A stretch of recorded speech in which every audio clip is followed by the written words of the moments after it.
Bien, donc un nouvel exercice. Donc, on considère une série. Ah. On considère une série de terme général UN avec le terme général UN qui tend vers 0. Et on considère également une suite d'entiers,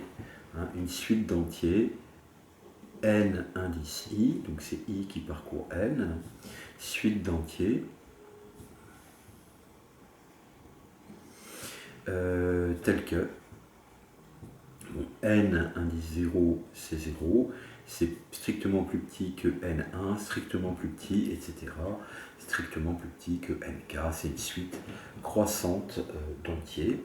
Et on suppose que la différence entre deux termes successifs de cette suite est toujours plus petit qu'un entier fixe k. Donc on suppose qu'il existe un k appartenant à n, donc évidemment c'est à n étoile puisque la distance entre deux entiers est au moins égale à 1, tel que, quel que soit i appartenant à n, la distance donc, entre n indice i plus 1 et ni est de toute façon plus petite que cet entier k. Et on pose pour n'importe quel entier vi, c'est la somme de u indice ni plus, etc., des termes successifs, jusqu'à ce qu'on atteigne un de moins que le u n i plus 1. Donc u n i plus 1 moins 1. Qu'est-ce que ça signifie? Si on écrit les termes successifs de la série et qu'on les somme, donc ça fait u0 plus u1 plus u2 plus patati patata patati patata, donc ça continue, d'accord? Et donc celui-là, il correspond à n0, ça c'est u n0 puisque n0 vaut 0, et puis un peu plus loin là, on aurait u indice n1. D'accord? Et donc la somme de tous ces termes jusqu'à UN1, juste avant UN1, ça s'appelle V indice 0. Ensuite, un peu plus loin, on va rencontrer UN2, d'accord? Et la somme de tous ces termes-là, ça va être V indice 1, etc. Donc en quelque sorte, le VI, c'est un paquet de termes successifs de la série UN. Donc ce qu'on veut montrer, c'est que la série UN et la série de termes général VN ont la même nature. D'accord? On veut également montrer que si ces deux séries sont convergentes, alors elles ont la même somme, donc ont même nature.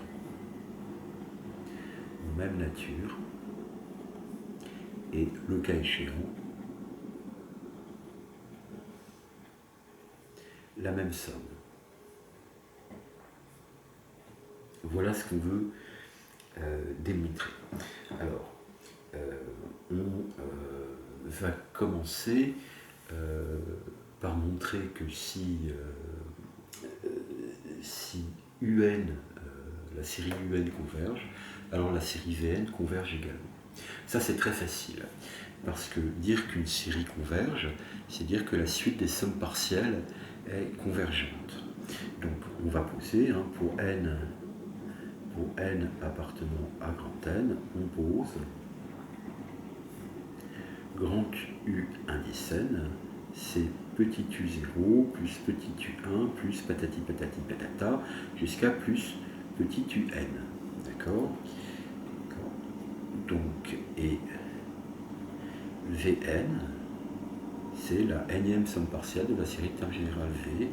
Donc c'est V0 plus V1 plus Vn. Alors qu'est-ce que je peux dire de la suite Vn? En fait, la suite Vn, c'est une suite extraite, la suite grand Vn, c'est une suite qui est extraite de la suite grand Un. Pour ça, c'est assez facile de voir, parce que si vous regardez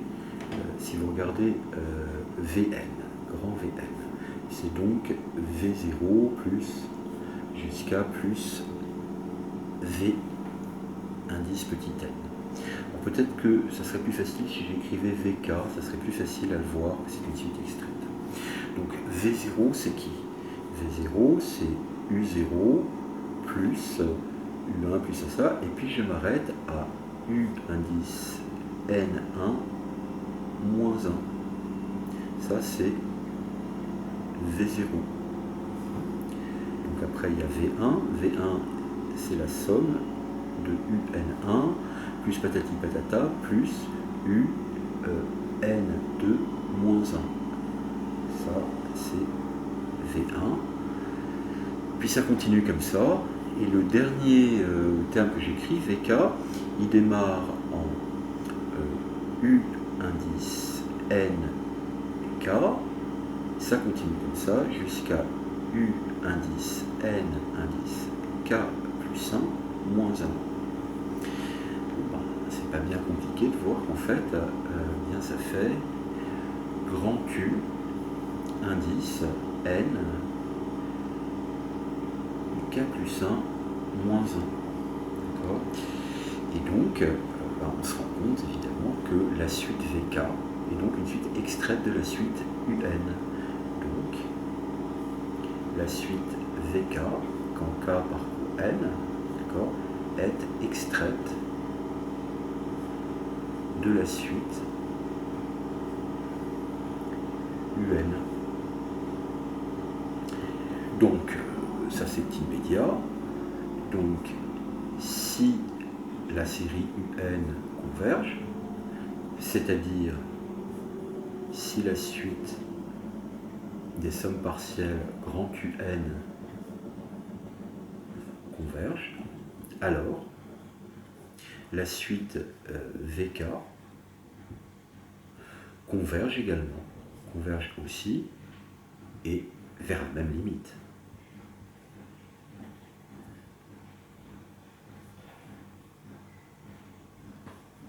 Donc il y a un sens où c'est pas très méchant et où en fait, vous voyez, je me suis servi de... En fait, rien du tout.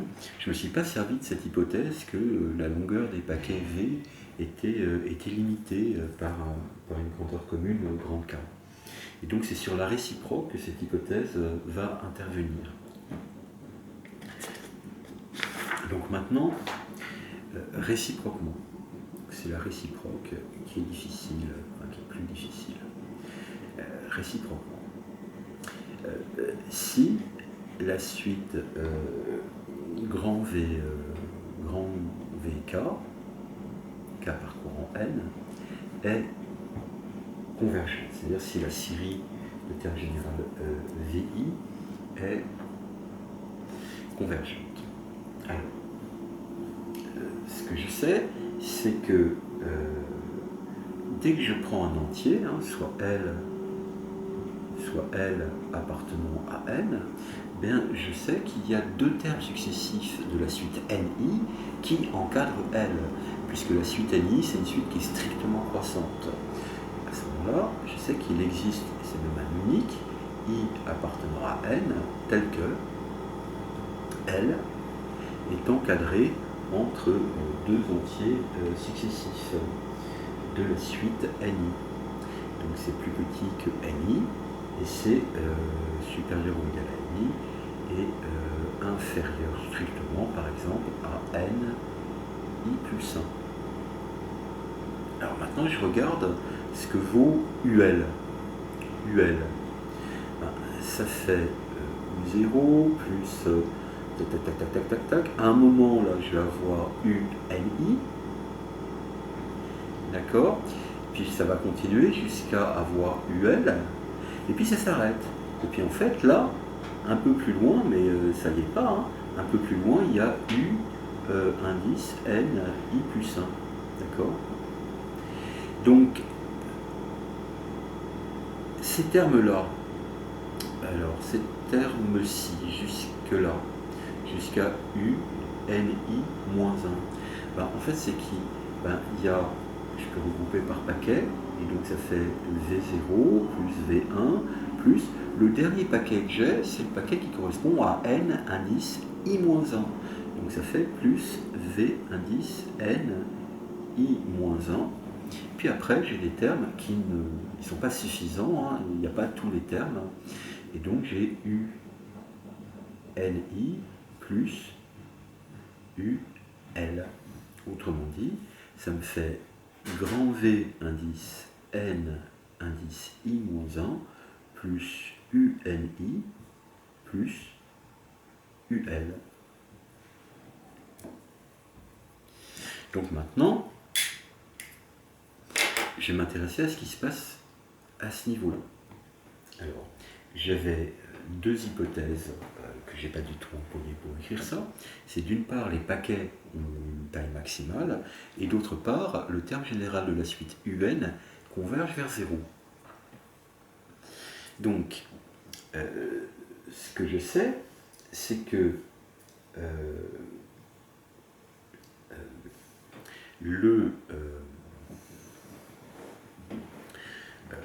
pour n'importe quel epsilon positif, d'accord, je sais qu'il existe un grand N appartenant à N, qui dépend du epsilon que j'ai choisi d'ailleurs, tel que si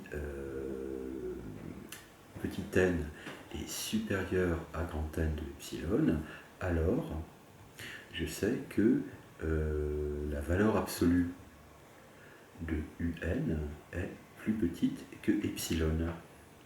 Et je sais par ailleurs que quel que soit I appartenant à N, on avait dit qu'on avait l'hypothèse que N indice I plus 1 moins N indice I était plus petite que K. D'accord? Donc, qu'est-ce que ça me permet de dire? Ça me permet de dire que si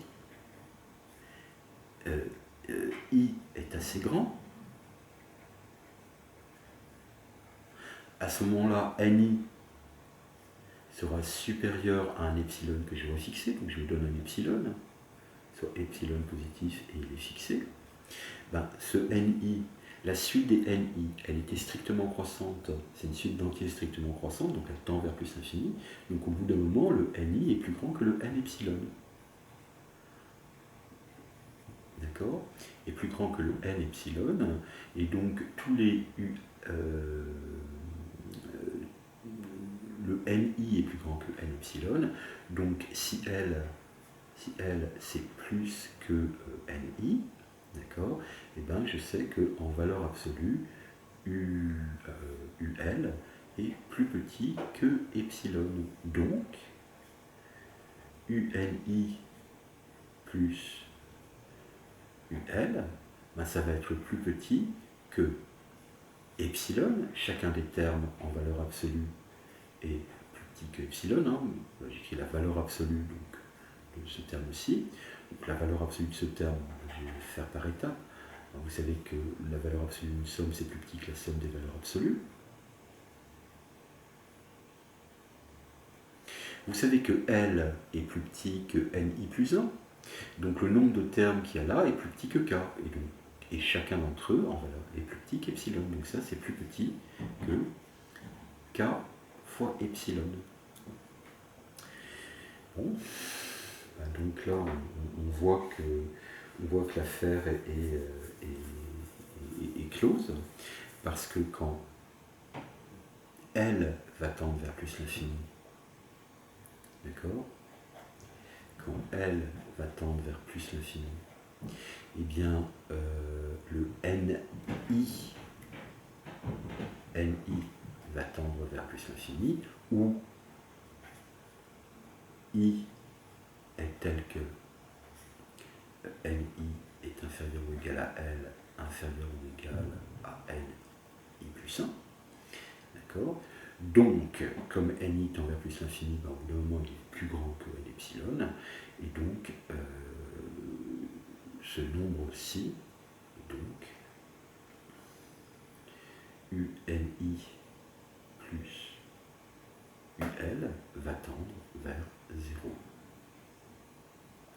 Donc on a fini.